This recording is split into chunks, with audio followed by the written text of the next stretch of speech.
Hi, everybody. Welcome back to English 116. This is for our class for Monday, the 28th, where we are moving beyond Oedipus the King and moving towards Shakespeare. But first, if you'll see in the notes below, you should have submitted in paper number one, thus at this point in the semester. So if you have not submitted in paper number one, please let me know. So I tell my students everyone is in the queue. So basically, I evaluate the papers in order of receipt. Might take me a little bit a while to get to those papers, but I will certainly have them returned before you need to submit in your second paper. So you can use the first paper as a kind of learning exercise. And as you know, everybody has the option of rewriting the first paper. So once you've received the first paper back, and I evaluate for grammar and mechanics as well as content with the letter grade, if you're content with your grade, you have finished the exercise. But if you'd like to improve your grade, you can take my comments into account. And if you need additional feedback, feel free to meet with me. And then I would ask that you do a revision incorporating those changes and that you submit in your revision along with the original evaluated copy with my comments on it to my email, ruiz@gcc.mass.edu, before the ending of the semester. So you've got a little bit of time there, but the sooner the better for everybody involved, obviously. And you would end up with the higher of the two grades. I also wanted to draw your attention to the notes below about registration, in that we are now in the registration period. The schedule is live, and you can see that I've included a link for that, both for spring classes as well as intersession classes. I don't know if you're familiar with intersession classes. That's the period of time between the fall and the spring semester, where usually we have a winter break.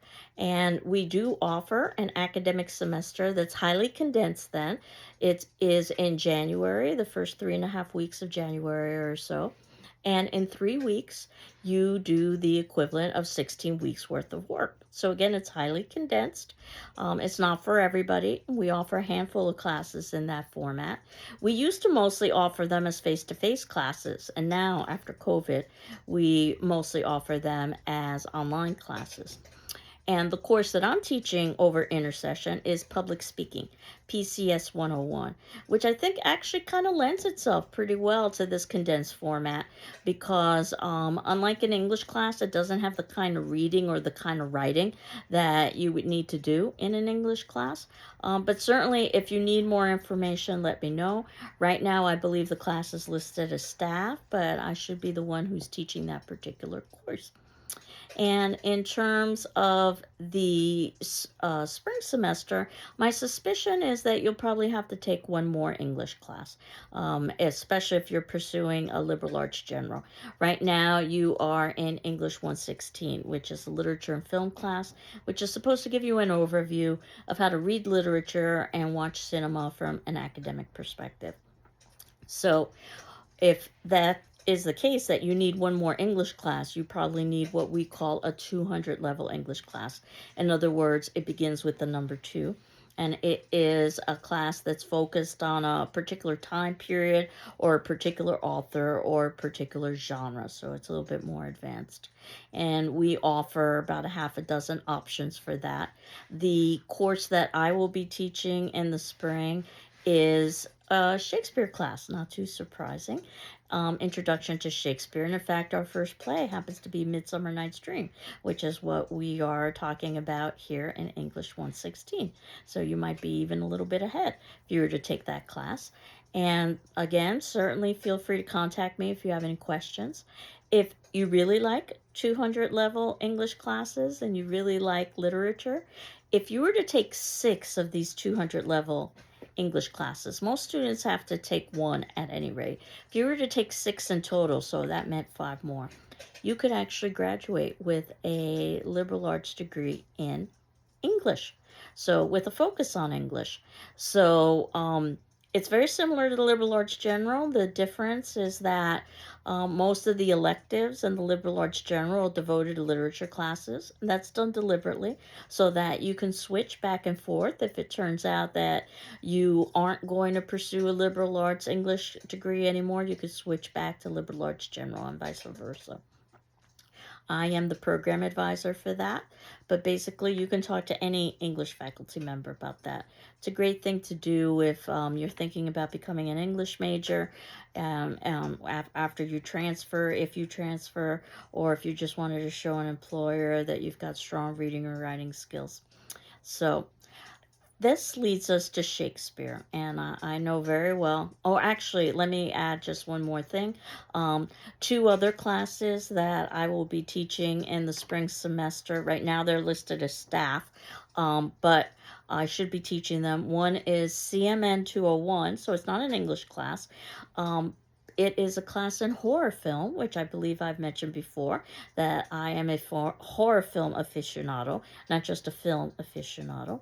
And that is a class that I offer online in the fall so that we can get the biggest population for Halloween. And then I offer face-to-face in the spring. So in the spring, I'll be teaching that on Thursday evenings from 6 to 8:50. So if you wanted more information about that class, please let me know. And I will also be teaching a PCS 141 class in the spring. Again, it's listed as staff right now, but I should be teaching that course. And it is a face-to-face class on Wednesday evening from 6 to 8:50, where we talk about ways to improve our interpersonal skills and communication skills. So now I'll transition into Shakespeare, and I'm well aware this is not an introduction to Shakespeare class, and that Shakespeare comes with a little bit, I suppose, of anxiety for many students. So I wanted to make sure that we had a bit of an introduction to Shakespeare, and we also had an understanding of the plot as well. In terms of getting prepared for Shakespeare, I wanted to talk a little bit about his bio. And the thing about Shakespeare is we know very little about him. Most of it is through legal records. So we believe he was born on April 23rd, 1564, at least according to birth certificates. We believe he died on his birthday, no less, April 23rd, 1616. And he was born and raised in Stratford upon Avon. And because there is so little information about him, while there is more information about other people, there are some conspiracy theories about him. We do know that there are no records of him attending university, so it's thought that he didn't attend university. There are records of him attending grammar school, though grammar school was quite different back then. You would learn Latin and Greek in grammar school. Some dispute about whether Stratford upon Avon was a little hick town in the middle of nowhere where Shakespeare would not have had a lot of exposure to individuals from the city or from the royal court. But others have said that Stratford upon Avon was a center of trade at the time, so maybe Shakespeare would have had a lot of experience with a lot of different people.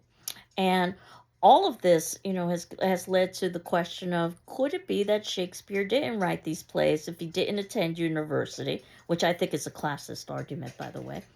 And he was in an area where he didn't really understand the workings of the royal court when he wrote so much about royalty. Most of these arguments have been dismissed because there isn't any evidence to prove that Shakespeare wasn't Shakespeare. But if you like conspiracy theories, you can find conspiracy theories. One of them is that a committee wrote these plays. I've served on many committees. I can tell you we can't agree on a time to meet, let alone a time to write 30 plus plays and keep it secret. So I'm suspicious of that. That perhaps a woman wrote these plays because at the time playwriting was seen as kind of unsavory, as was play acting.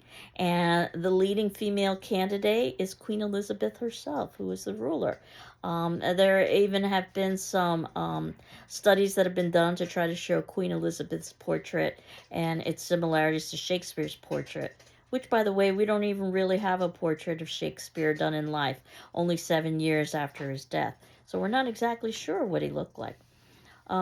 We know that other theories about perhaps somebody associated with the royal court who couldn't take credit for writing these plays because, again, playwriting was seen as kind of unsavory. Or perhaps another playwright during the time period. A name that is oftentimes floated around is Christopher Marlowe. That's who I did my graduate work on, by the way. Wrote a famous play called Dr. Faustus during this time period, where a scholar and a learned man sells his soul to the devil for infinite knowledge. And let's just say things don't go well. But again, most of these theories have been dismissed because there isn't any real proof. Um, and that said, people usually focus on Shakespeare's writings, which also are under dispute in some ways because there was no official copyright during the time period and the way that we think of it. So, the way that individuals would get copies of these plays, written copies of these plays during the time period, is they would hire someone to transcribe what they would hear and see in an audience. Usually it would be a bit actor, which I can only imagine how many errors would occur. And perhaps the actor wanted to remember his um, part as being a little bit more grandiose than what it was. These versions, these kind of unauthorized versions, bootleg versions, if you will, were known as the quartos. And this is a printing term where you take a sheet of paper like thus, you fold it once so it looks like a book, but then you fold it again so it looks like a paperback book. And there are multiple versions of these quartos that exist for each of Shakespeare's plays. Or what you could do is, and this is one piece of evidence that's used to prove that Shakespeare was indeed Shakespeare, because this had never been done before. 7 years after Shakespeare's death, his contemporaries got together and tried to put together the definitive version of his works. Obviously, because Shakespeare was dead, he wasn't able to evaluate it. This is known as the folio, and this is another printing term where, again, you take a sheet of paper and you fold it just once, so it's larger. So what Shakespearean editors do is they look at all of the quartos, the paperback versions, if you will, the smaller versions that exist of a particular play, and they compare it to the folio, which was put together by Shakespeare's contemporaries after his death. And there will be minor differences and variances between all of them, and an editor will try to reconcile all of that to come up with the definitive version, which means that if you are reading an edition of Shakespeare, your edition might be ever so slightly different than another edition. Certainly it's not going to be the way it was with Oedipus the King, with huge differences because of translation. These plays were written in English, after all, though it is an English that is somewhat different from our own English. Now, the plays that have almost little to no dispute associated with them are the clean plays, and these are the ones you usually study in school, such as A Midsummer Night's Dream. There are plays that are called problem plays because they're just that. They're problems. There are multiple versions that exist, and sometimes they're highly divergent from one another. You usually don't study them unless you're going to go to graduate school or specialize in Shakespeare.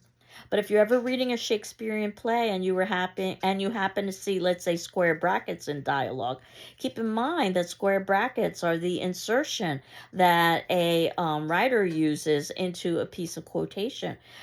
So this is the editor's insertion of a word or several words that the editor believes is probably accurate based on the rhyme and the meter and the content. But in other words, there's some dispute between the quartos and the folio about that particular word or words. And if you were to see a footnote or an endnote, which are usually inserted by editors to help define words that might have been used differently during the Renaissance. And this is a tricky thing to know as an editor what the average reader might need to have defined or not defined.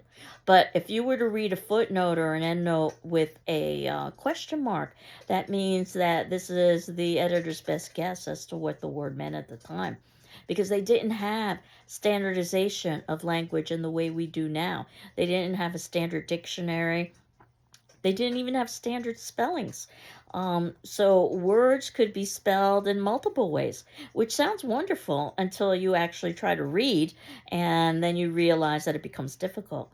In fact, probably again, one of the more famous documents from Shakespeare is his will, which is signed by him and is spelled one way, but yet other documents are signed in another way, and spelled differently. And some have argued that this is a piece of evidence that Shakespeare was barely literate, so he couldn't have written these plays.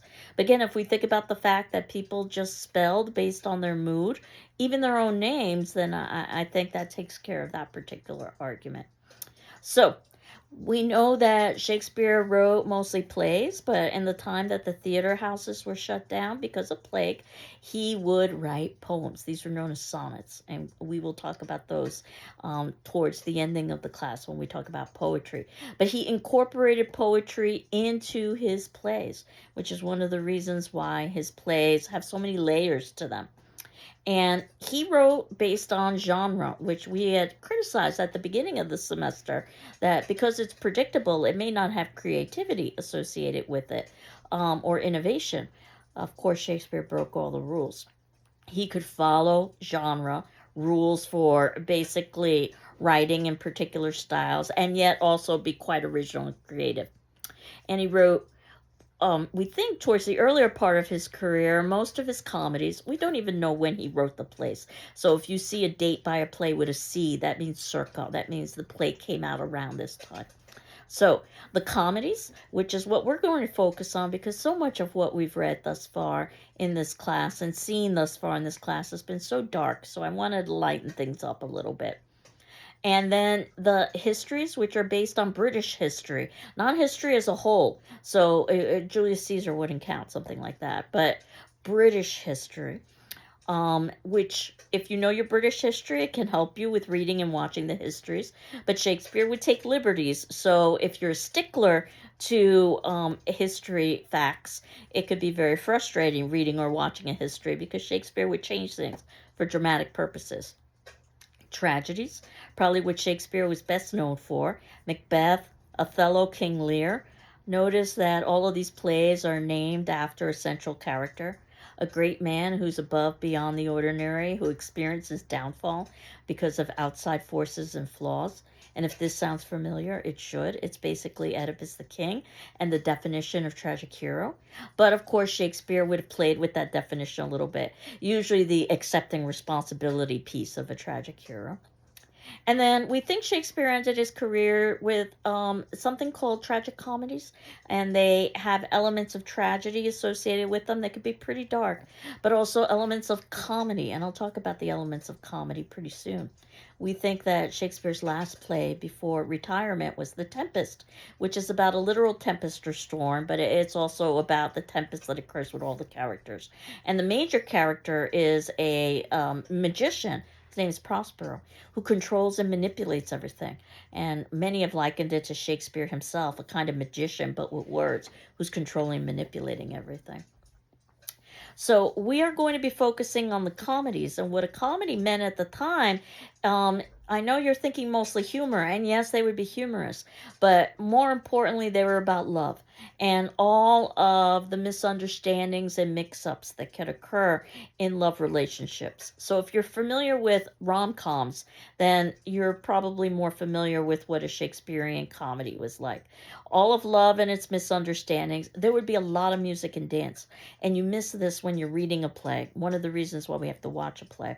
They are very celebratory, and it's thought that they were oftentimes performed before or after wedding ceremonies. So again, you want to have that mood of celebration.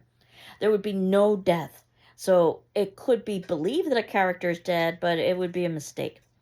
And you would have a happy ending, which would mean marriage and or the promise of marriage. You can decide whether or not that's a happy ending or not. And of course, knowing a little bit about the theaters helps you understand how the plays would have been acted out. And at the time, the plays were basically the television of the day. This was the major form of entertainment. Remember that they didn't have all of the options that we have today. And also, this was geared towards all levels of society, ages, audience.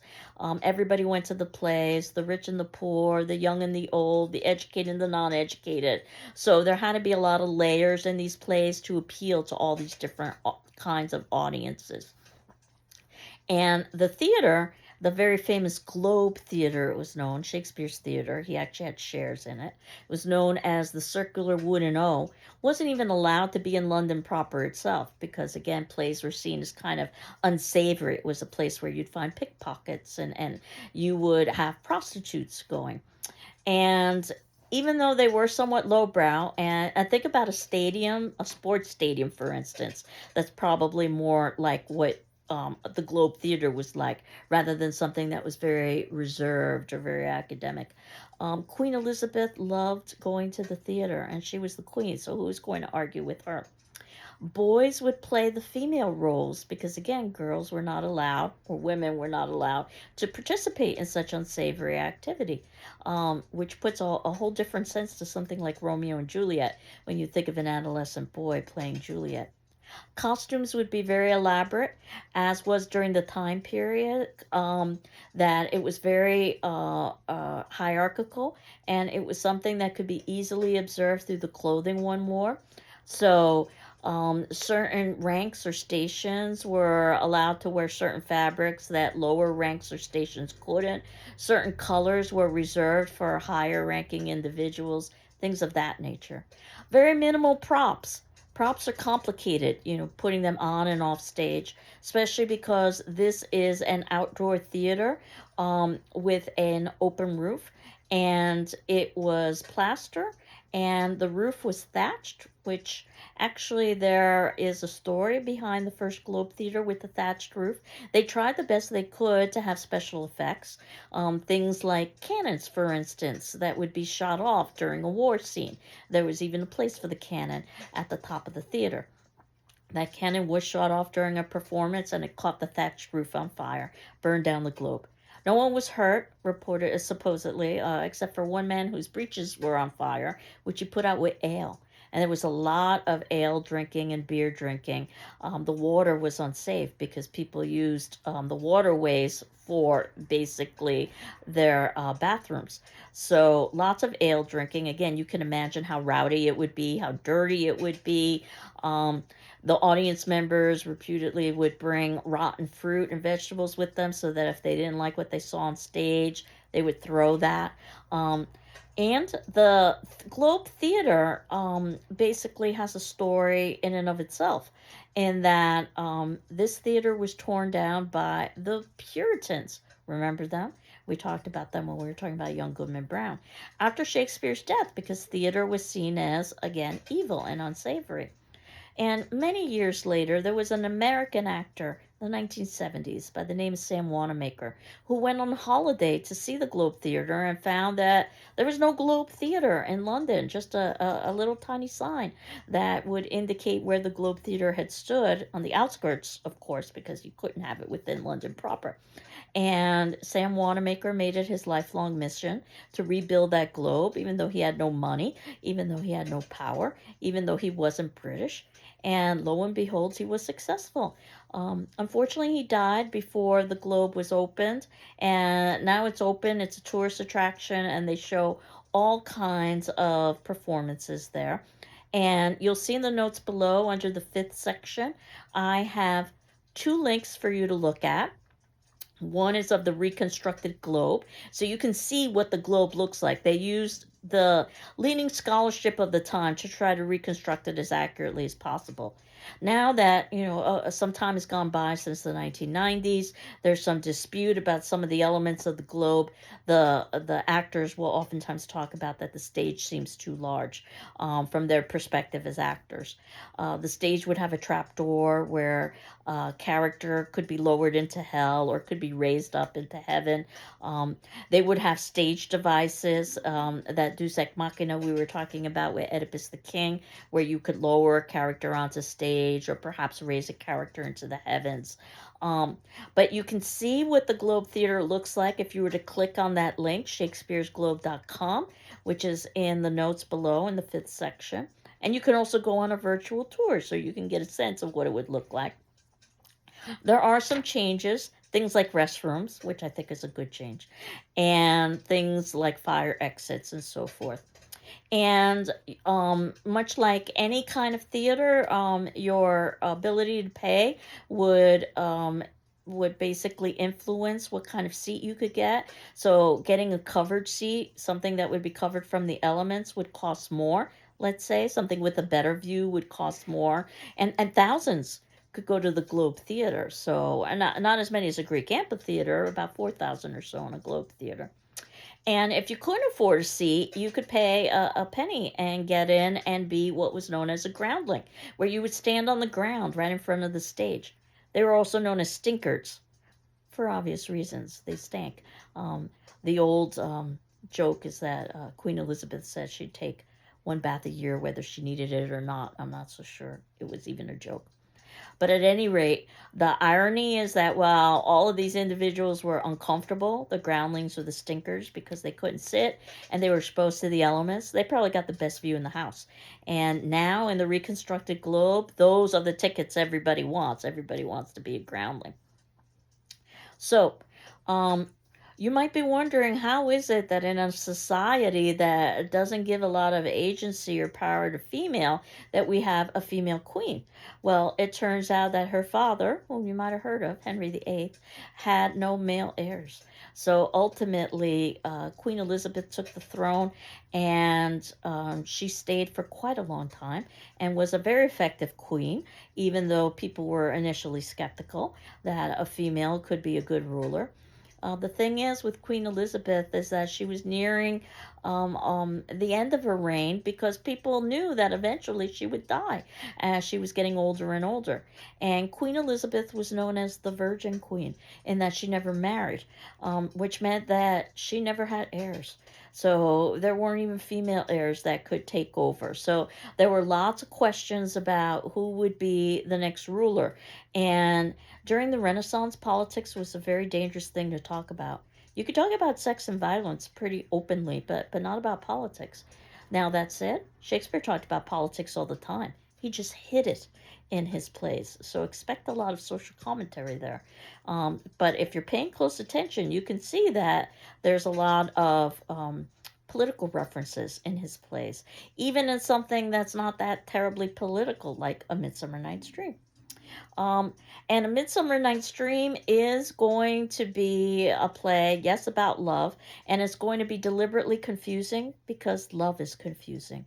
So expect that. We're going to have lots of couplings and a lot of changes of those couplings as the play progresses. I suggest you actually keep a chart of all the love relationships. It's almost like a soap opera.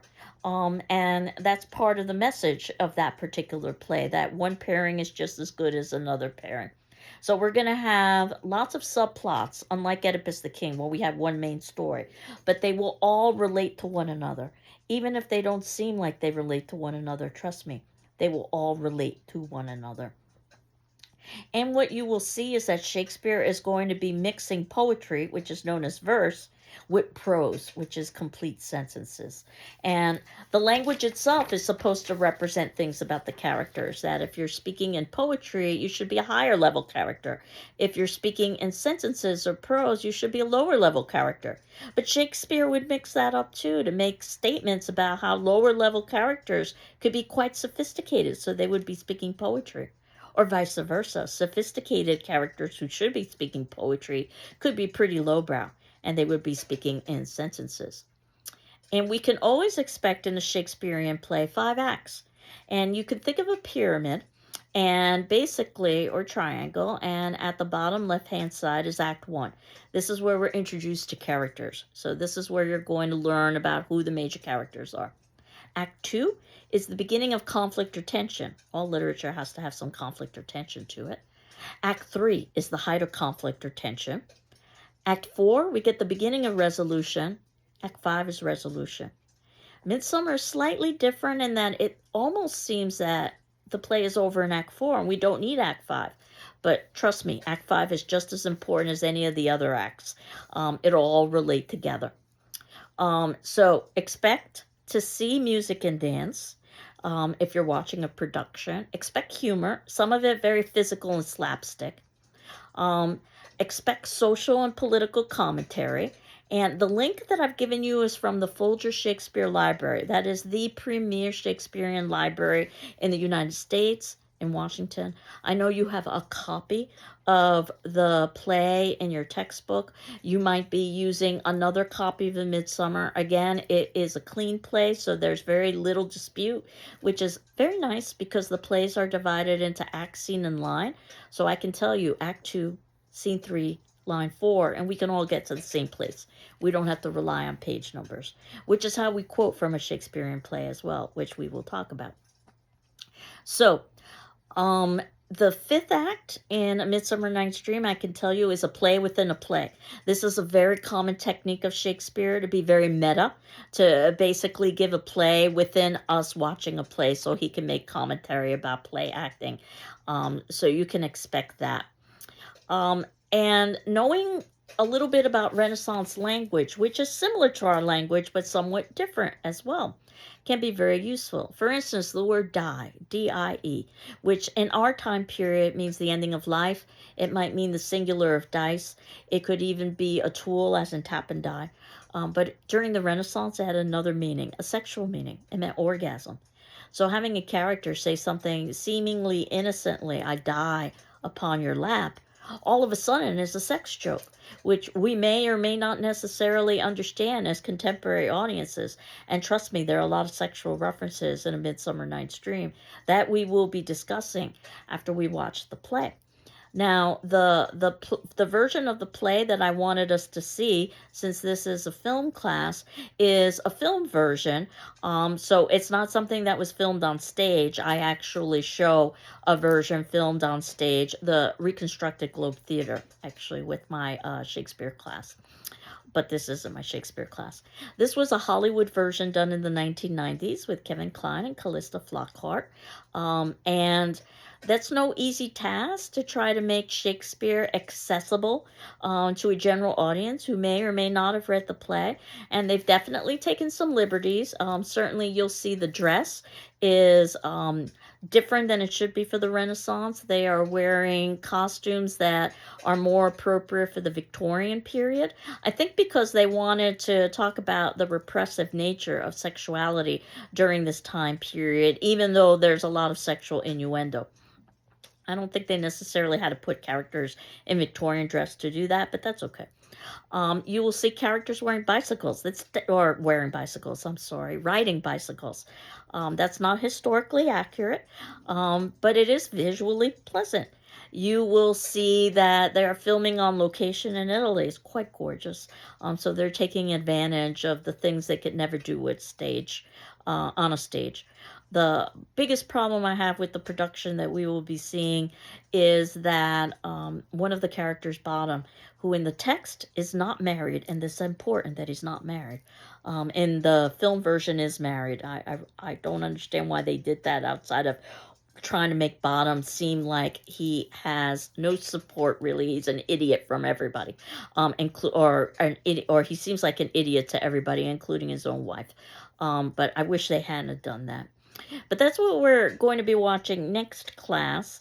And I think they did a good job. They put a little bit of an introduction there that you wouldn't have in the play proper. We get enough of Renaissance English to get a taste of it, but I don't think they used any of Renaissance English that might be confusing.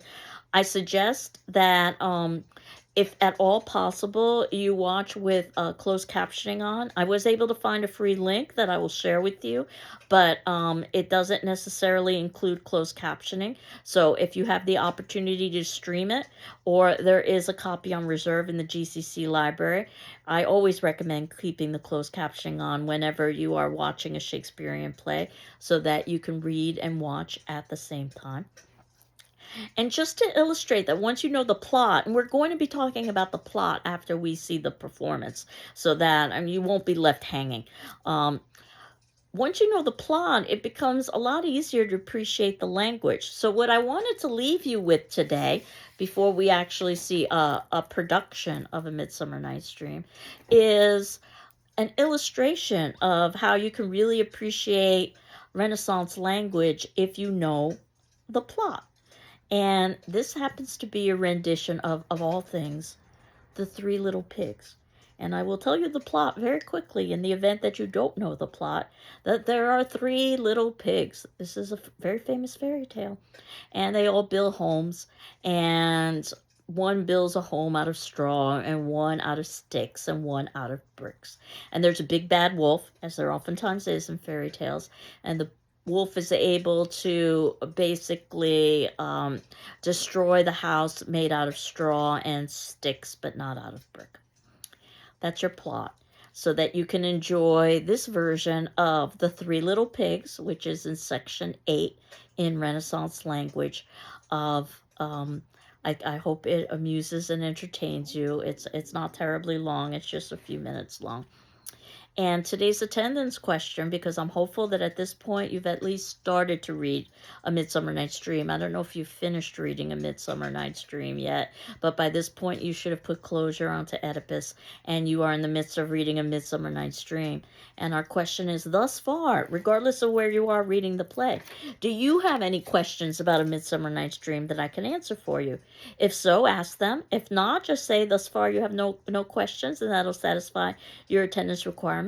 You know you're not required to respond to your peers, but you are required to read their responses and my responses in turn. So I hope you're doing well, and I'm doing well, and we will continue on next class with, of course, A Midsummer Night's Dream. Take care. Bye-bye.